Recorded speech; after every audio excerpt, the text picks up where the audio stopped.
There comes a moment when a message doesn't just reach your ears, it reaches your understanding.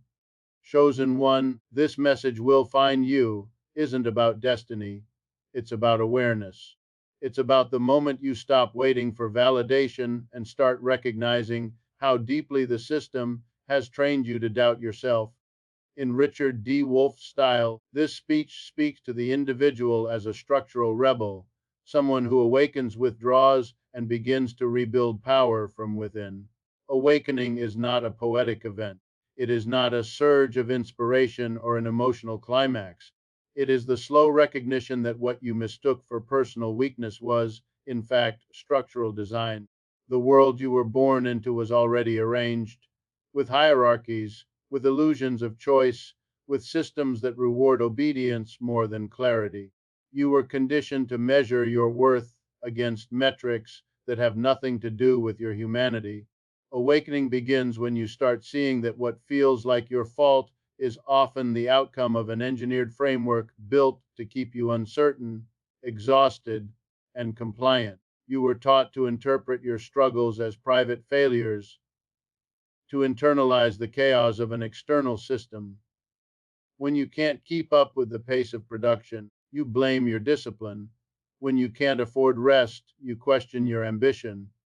When your energy is gone, you call it laziness. The machinery is invisible precisely because it's normalized.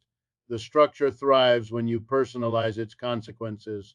That's the architecture of control, not through force, but through self blame. Awakening is the reversal of that process. It's not an emotional rebellion, it's analytical clarity. It's when you start tracing your feelings back to their economic and cultural sources. You realize that the stress you carry is not just emotional, but infrastructural, built into the economy of your time.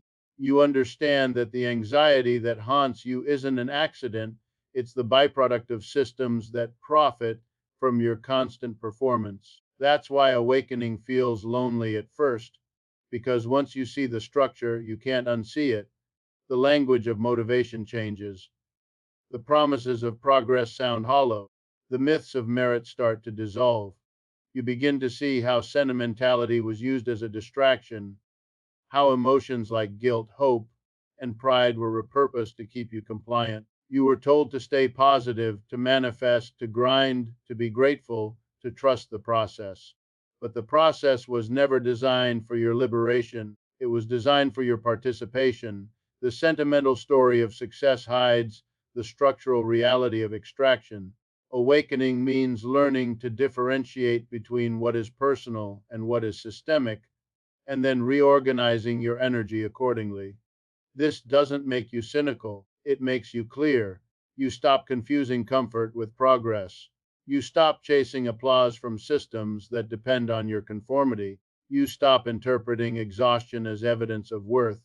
You start recognizing how your effort has been redirected, how the more you invest in a structure that doesn't serve you, the more invisible you become within it. The system doesn't collapse because of anger, it begins to weaken when individuals reclaim their analysis, when they stop being emotionally manipulated into compliance. Awakening is structural because it redefines what freedom means. Freedom isn't doing whatever you feel like, it's understanding the conditions that shape what you feel. It's being able to name the machinery behind your impulses. It's seeing that your desires are not neutral. They've been curated through advertising, culture, and repetition. The world has been teaching you what to want, and awakening is the moment you stop mistaking programming for purpose. The sentimental version of awakening, the one sold in books, workshops, and slogans, tells you that change begins inside, in your thoughts and affirmations. But the structural version reveals that no mindset can thrive in an environment designed for dependence. You can't heal in a system that profits from your confusion. The work, then, is not to feel better within dysfunction, but to slowly, deliberately exit its logic, to choose awareness over ease, to stop participating in rituals of validation that only reinforce your invisibility. Awakening will test your courage, not your comfort. Because once you recognize structure, You can no longer seek refuge in illusions. You will feel the dissonance between who you are and what you've been told to be. You'll see the manipulation embedded in normality, how fear is monetized, how dreams are domesticated, how meaning is replaced with metrics. And yet, this discomfort is sacred. It's the friction that precedes transformation. It's the signal that your perception is evolving beyond propaganda. As you awaken structurally, you stop asking for permission. You start designing your own metrics. You start defining wealth, peace, and success on your own terms.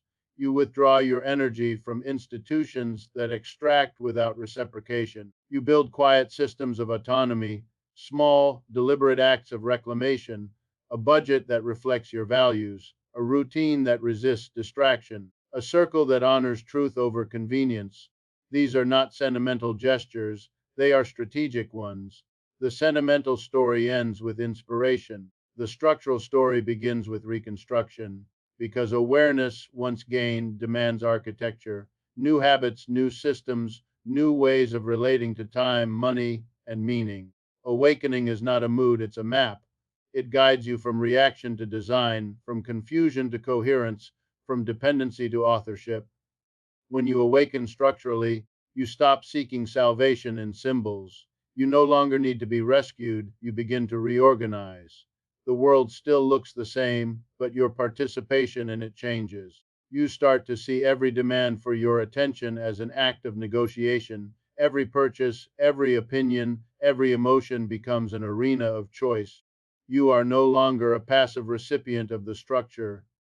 You become a conscious participant, shaping it through refusal, through clarity, through the deliberate act of seeing. That is awakening, not a feeling, but a frame, not an escape, but a reclamation. The realization that power begins not with emotion, but with understanding, that freedom begins not when you feel ready, but when you finally see. Freedom doesn't begin with possession, it begins with refusal. Every system that profits from your obedience relies first on your consent, not explicit consent, but the quiet, habitual agreement to play by its rules. You're told that progress means participation, that opportunity lies in compliance, that success requires submission to structures that define you before you even speak. Refusal disrupts that agreement. It interrupts the automatic rhythm of participation and creates space for autonomy. The first act of liberation is not to win against the system, but to stop fueling it. Refusal is not laziness or rebellion for its own sake. It is the mature recognition that not every demand deserves your response. The world will constantly invite you to prove your worth through productivity, visibility, and comparison. It will disguise exhaustion as ambition, distraction as connection, and conformity as virtue. Refusal is the moment you see through those disguises. You begin to realize that saying yes to everything means saying no to yourself. You recognize that your time, attention, and emotional energy are currencies, and that every exchange you make either strengthens or weakens your position. Freedom is not granted by systems, it is constructed through boundaries. The powerful understand this. They protect their energy, their privacy, their time. But the system trains ordinary people to overextend, to be endlessly available, to equate business with worth. That's how control is maintained, not through chains, but through expectations. You become trapped not because you're forbidden to move, but because you've been taught that movement only counts when it benefits someone else. Refusal is the breaking of that spell. It's the decision to measure your life by meaning instead of demand. There is dignity in the quiet no. It doesn't announce itself, it doesn't seek approval. It simply withdraws participation from what no longer aligns with your truth. Refusal doesn't always look dramatic. Sometimes it's the choice to rest instead of perform. Sometimes it's the decision to disengage from an argument that only exists to drain your clarity. Sometimes it's deleting an app, skipping a meeting, ignoring a trend. Each small withdrawal is a declaration: my life is not a marketplace, and I am not a product. The first form of freedom is internal. It's the ability to say no without guilt.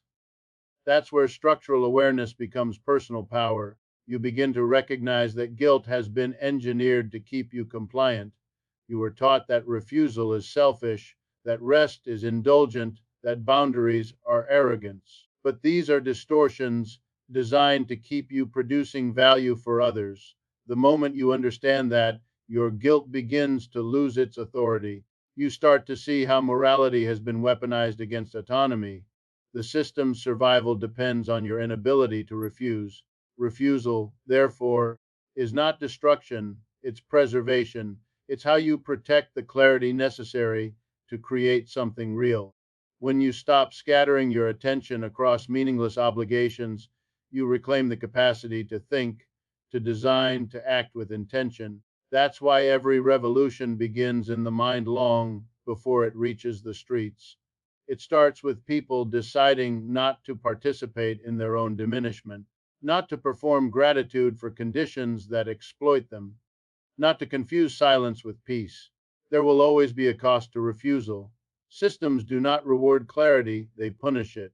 You will be misunderstood, sometimes isolated, sometimes labeled as difficult or ungrateful. But that discomfort is the price of sovereignty. The reward is invisible at first. It's the slow return of your center, your focus, your sense of authorship. It's the quiet realization that you no longer need validation from the very structure you're withdrawing from. The more you refuse, the more you begin to see how much of your life was lived on autopilot. Refusal also creates visibility, not to others, but to yourself. You begin to notice the invisible negotiations that used to happen unconsciously, the impulse to please, to explain, to seek permission. Each act of refusal reprograms those impulses. You start to recognize that power is not just the ability to act, it's the ability to not act when the act would diminish you. Real maturity is not constant motion, it's selective engagement. Refusal in its purest form is strategic. It's not an escape from responsibility, but a redefinition of it. You are no longer responsible for maintaining appearances, but for maintaining alignment. You are no longer responsible for sustaining systems that contradict your values. This kind of discipline is what freedom demands, not chaos, not detachment, but coherence, the ability to say no to noise so you can say yes to design. You don't need to announce your refusal. The world will notice through your absence. When you stop playing a rigged game, the rules lose their power over you. Your silence, your withdrawal, your redirection of energy, these become political acts, economic acts, spiritual acts. Refusal doesn't require confrontation, it requires clarity. The structure can't exploit what it can't access. Freedom begins not when you escape, but when you disengage with purpose. When you understand that your cooperation is the most valuable resource the system has. You don't owe the world constant availability. You don't owe the structure your peace. You owe yourself the discipline to protect what is real. Every yes you give is an investment. Every no you declare is an audit. Refusal is how you restore balance. It's how you turn rebellion into order and exhaustion into direction. In a world addicted to consumption, refusal becomes creation. In a culture obsessed with noise, refusal becomes signal. It's the foundation upon which all authentic freedom is built, not through the conquest of others, but through the reclamation of self. Scarcity is not a natural condition, it is a design perception. You were born into a world abundant with possibility, yet taught to see limitation everywhere. From an early age, you were told there's not enough time, not enough money, not enough success, not enough of you. This belief is not accidental, it's engineered. Scarcity is the most powerful script ever written because it makes people obedient without realizing they've surrendered. It keeps society running on insecurity. It keeps individuals competing, comparing, and consuming while the system quietly profits from their fear of not having or being enough. The illusion of scarcity begins with comparison. You are constantly shown what others have and told that you should want the same. The system doesn't sell you products, it sells you inadequacy. Every ad, every algorithm, every metric of status whispers the same message: you are behind, you are lacking, you are late. And so you chase more money, more validation, more recognition, believing that fulfillment lies just one achievement away, but it never arrives. The finish line keeps moving because scarcity thrives on your perpetual dissatisfaction.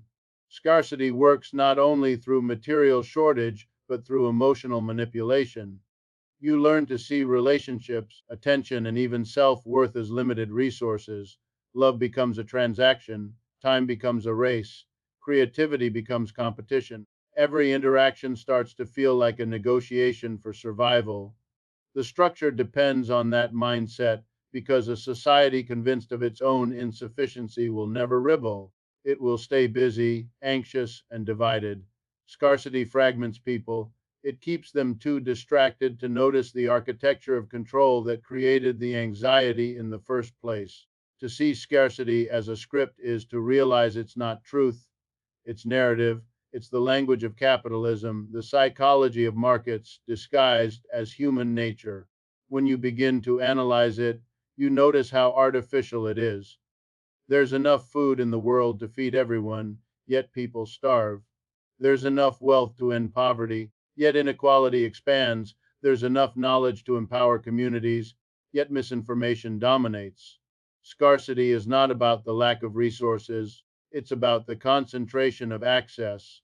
It's about control: who decides what is distributed, who decides what is withheld, and who benefits from the imbalance. This awareness changes everything because once you understand scarcity as a story, you stop performing your role in it.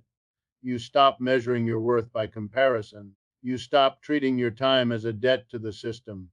You stop chasing validation through endless productivity. The system loses its hold the moment you refuse to participate in the script. The antidote to scarcity isn't abundance, it's authorship. You must write a new script, one that doesn't depend on external permission to feel enough. Scarcity teaches dependency. It convinces you that you need external approval, institutional validation, and material proof to justify your existence. That dependency is what fuels exploitation. You work harder for recognition, spend more to feel visible, strive endlessly to prove worth. The structure profits from that exhaustion.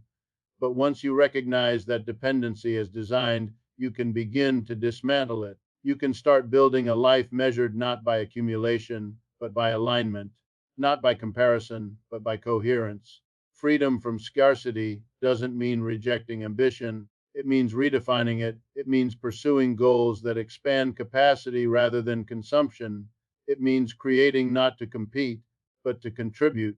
It means realizing that enough is not a limitation, it's a declaration of sufficiency. To live from a place of enoughness is the most subversive act in a culture that thrives on lack.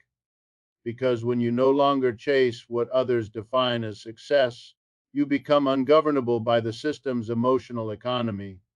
Scarcity's greatest trick is convincing you that other people are your rivals, that someone else's win is your loss, that opportunity is a zero sum game. But once you understand structure, you see the opposite. Collaboration multiplies resources, and shared knowledge dismantles gatekeeping. Scarcity isolates, abundance connects. That's why solidarity is dangerous to systems built on competition. When individuals start to share insight instead of guarding it, when they start to build collectively instead of individually, the architecture of scarcity begins to crack. To escape the scarcity script, you must first confront the internalized version of it, the part of you that doubts, hesitates, and fears running out. You have to unlearn the reflex that tells you to chase validation to prove worth through visible results. You must cultivate stillness in a world that equates speed with survival. Scarcity dies in awareness, it cannot survive in clarity. When you start seeing every message of lack as a sales pitch, every demand for urgency as manipulation, you begin to protect your peace from the economy of fear. Scarcity is the story the world tells to keep you small. But the moment you stop believing in shortage, you begin to see capacity in yourself, in others, In the collective potential that scarcity hides, you begin to live not as a consumer, but as a creator. You start designing systems of cooperation instead of competition. You realize that abundance isn't a material state, it's a psychological stance, a structural awareness that sees beyond the manufactured limits of the present. The script of scarcity loses power the instant you refuse to act your part. You no longer need to hoard, to compare, to chase. You understand that everything the system uses to make you feel lesser was built to sustain itself, not to serve you. Real wealth begins when you stop performing poverty of the mind, when you stop believing that there isn't enough space, time, or opportunity for you to build freely. The truth is, there's more than enough, but only for those who stop reading from someone else's script and start writing their own. Adversity is often mistaken for punishment, but in reality, it is information. It is the system speaking through experience, revealing the architecture of your limits and the assumptions that keep you bound. You've been taught to interpret struggle as failure, as evidence that you're not enough, not capable, not chosen. But when you look deeper, adversity is not a verdict, it's data. It tells you where the structure resists your movement, where illusion collides with reality, where comfort has disguised captivity. Every difficulty you face is feedback about how the world is built and how you've been conditioned to navigate it. The system trains people to internalize adversity as personal fault. You lose a job and you blame yourself. You feel unseen and you question your worth. You fall behind and you assume you're lazy.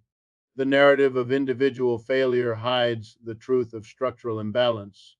It prevents you from asking better questions. Who benefits from this struggle? Why is this pattern repeating?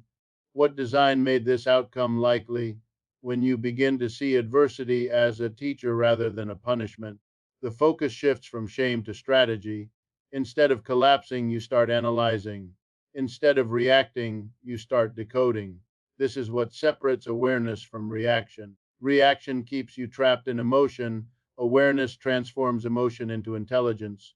When something breaks, you no longer rush to fix it, you observe it. You ask what the break reveals. You start to recognize that pain is not chaos, it's communication. Every form of discomfort carries a message about the systems you inhabit: economic, relational, psychological. If you can listen without taking it personally, you begin to translate adversity into instruction. Adversity exposes what routine conceals. When life flows smoothly, it's easy to overlook the quiet compromises that keep you dependent. But when friction appears, when something stops working, you're forced to confront what you've been ignoring. Adversity interrupts the hypnosis of normality. It brings your attention back to reality. It reveals whether your stability was genuine or borrowed, whether your confidence was grounded or performative. In this sense, adversity isn't an enemy of progress, it's its proof. It's the moment the world stops letting you pretend. You were taught to chase comfort and avoid friction, but comfort is often the currency of control. Systems that want obedience make compliance feel safe. Adversity disrupts that illusion of safety. It pulls you out of complacency and demands that you develop new forms of strength. Not motivational strength, but analytical strength, the ability to map the forces at play, to trace the roots of resistance, to understand why the structure pushes back when you assert independence. Once you gain that awareness, adversity stops being something that happens to you and becomes something that informs you. Every form of progress begins with discomfort. You learn what matters by losing what doesn't. You learn where to stand by being pushed. You learn who you are by observing who you become under pressure. Adversity strips away illusion until only the essential remains. That's not cruelty, that's refinement. The system calls it struggle, but it's actually instruction. It's showing you the cost of growth, the weight of awareness, the boundaries of your endurance. When you stop personalizing adversity, you begin to see patterns. You realize that the same types of obstacles appear in different forms: at work, in relationships, in thought. They repeat not because you're cursed, but because the lesson remains incomplete. Adversity keeps circling back until you respond with understanding instead of resistance. Once you extract the insight, the pattern dissolves. That is how adversity educates consciousness. Through repetition, through pressure, through reflection, this shift in interpretation changes everything. Adversity no longer diminishes your confidence, it refines your perception. You begin to meet challenges with curiosity instead of panic. You stop asking, "Why me?" and start asking, "What is this showing me?" You learn to listen beneath the noise, to the structural and psychological signals beneath the surface event. That's where transformation hides, in the decoding of the unseen. To live this way requires discipline. It requires emotional neutrality, the ability to face discomfort without dramatizing it. The world trains you to panic, to catastrophize, to seek immediate escape. But awareness demands stillness. Adversity wants your attention, not your fear. If you can hold your ground, it becomes a map. It reveals what you must build next, what must change in your posture, your habits, your alliances. It reveals what is weak in your structure and what remains untested in your will. Adversity also clarifies your values. When pressure rises, pretense falls away. You learn what truly matters, who stands with you, what beliefs hold weight, which ambitions were borrowed. You stop chasing applause because adversity makes performance impossible. You stop pretending to be fine and start building something real. That's the moment freedom begins, when truth becomes more valuable than image. Seeing adversity as information doesn't mean romanticizing pain. It means refusing to waste it. It means refusing to let discomfort pass without extracting meaning. Every hardship becomes a form of research into yourself, into the structure, into the psychology of survival. Each moment of struggle becomes a lesson in leverage. When you collect that data, you build resilience not as toughness, but as understanding. You become less reactive, more strategic, more deliberate. The world wants you reactive, chasing comfort, fearing loss, seeking approval. But adversity interrupts that programming. It pushes you back into authorship. It reminds you that growth is not found in comfort, but in interpretation. Pain doesn't make you powerful, clarity does. And adversity, when translated instead of resisted, is the most reliable source of clarity you will ever encounter. In the end, adversity is not the opposite of peace, it is the doorway to it. Because once you understand what it's teaching, it loses its threat. You no longer see life as something happening against you, but as something unfolding for your awareness. You begin to move differently, slower, sharper, freer.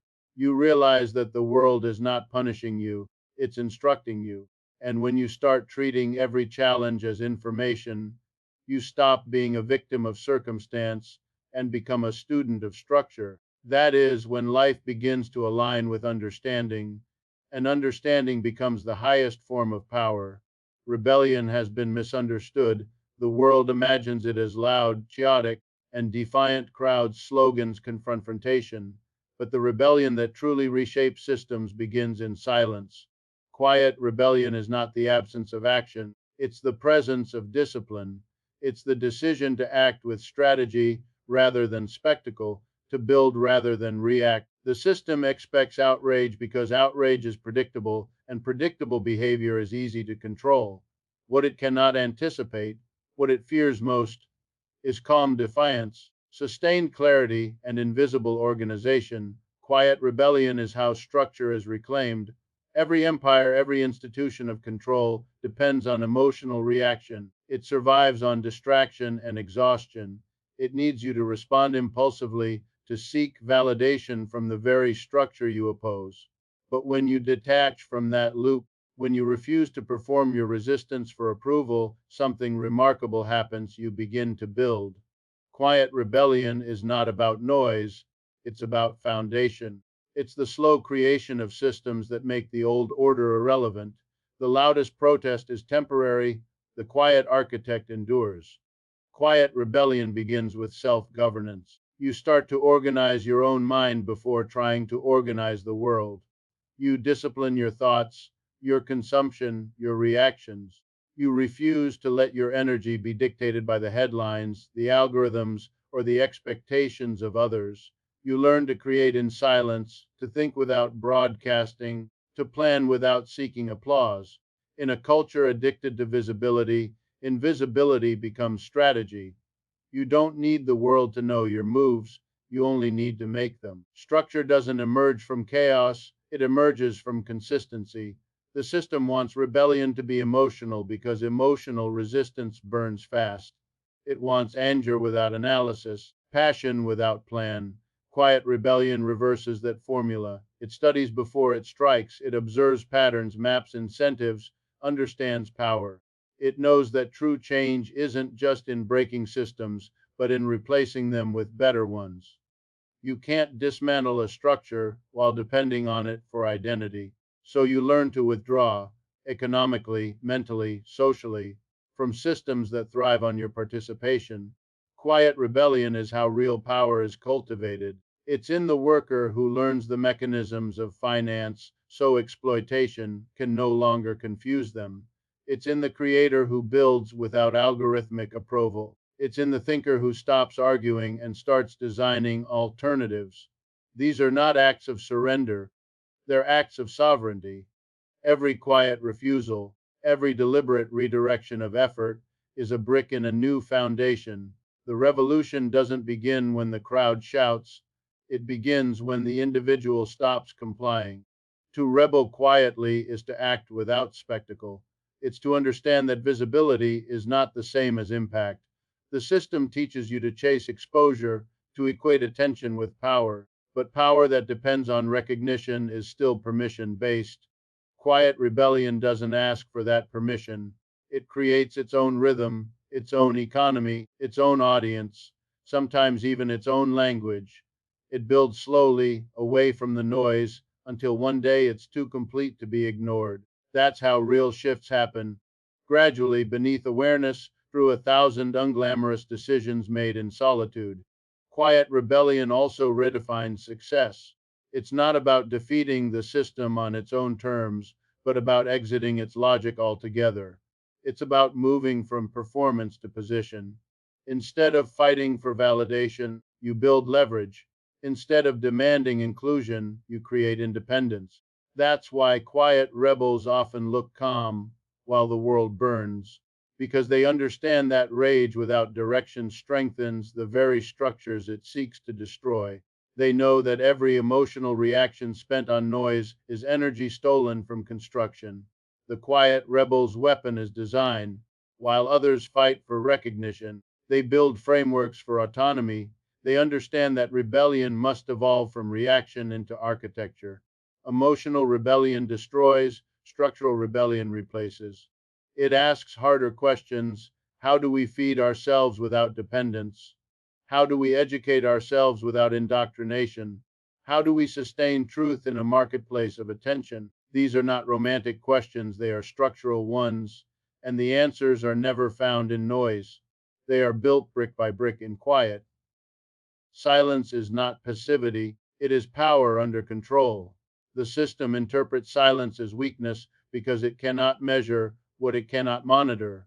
But the quiet rebel knows that visibility is vulnerability. Every unspoken thought, every unseen plan, every decision to protect one's focus, these are acts of rebellion too. When you stop explaining yourself, you stop being predictable. And unpredictability is power. The beauty of quiet rebellion is that it scales. It starts in the self and extends into community. One person withdraws from the cycle of dependency, then another.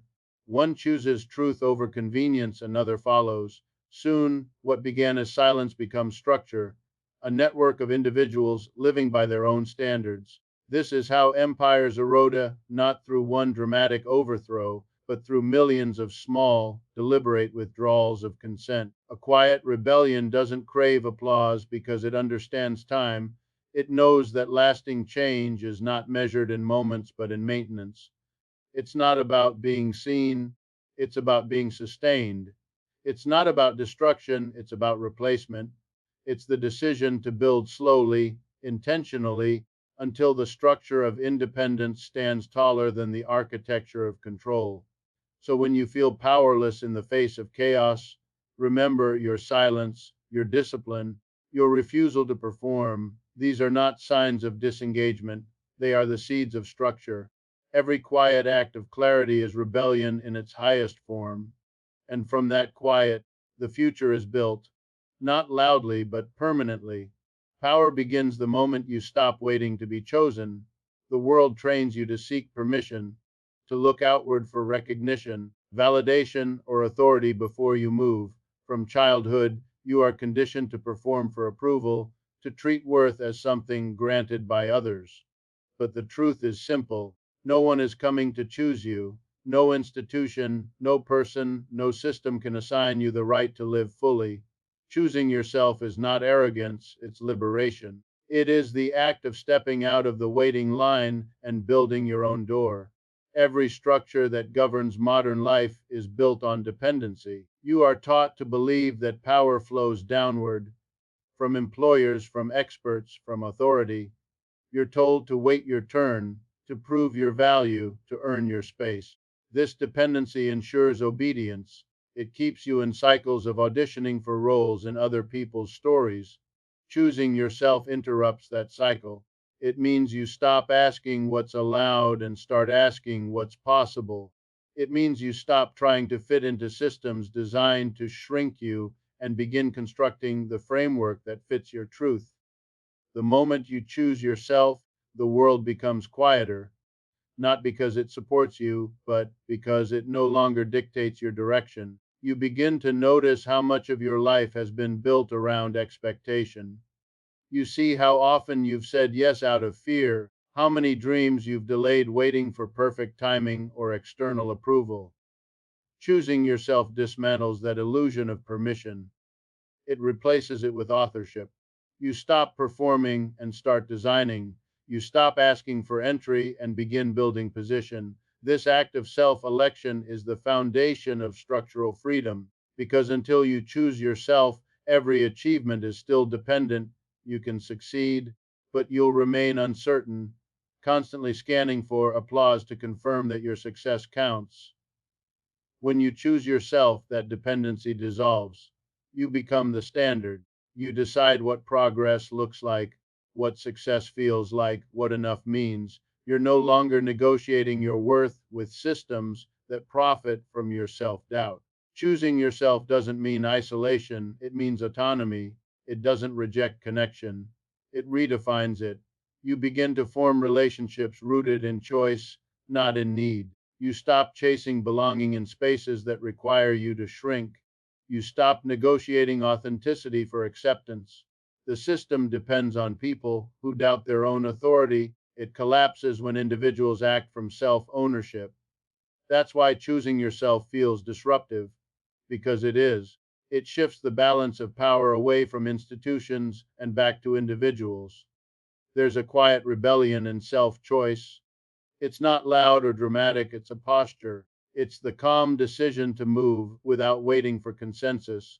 It's the refusal to treat opportunity as something distributed by gatekeepers. It's understanding that every structure that has ever tried to define you, economic, cultural, psychological, loses its influence once you stop seeking approval from it. The chosen ones are not selected, they self elect. They move differently because they have stopped asking to be seen. They are already clear. The hardest part of choosing yourself is confronting the fear that comes with it. Because when you no longer have the system to blame, you become fully responsible for your direction. Freedom and accountability arrive together.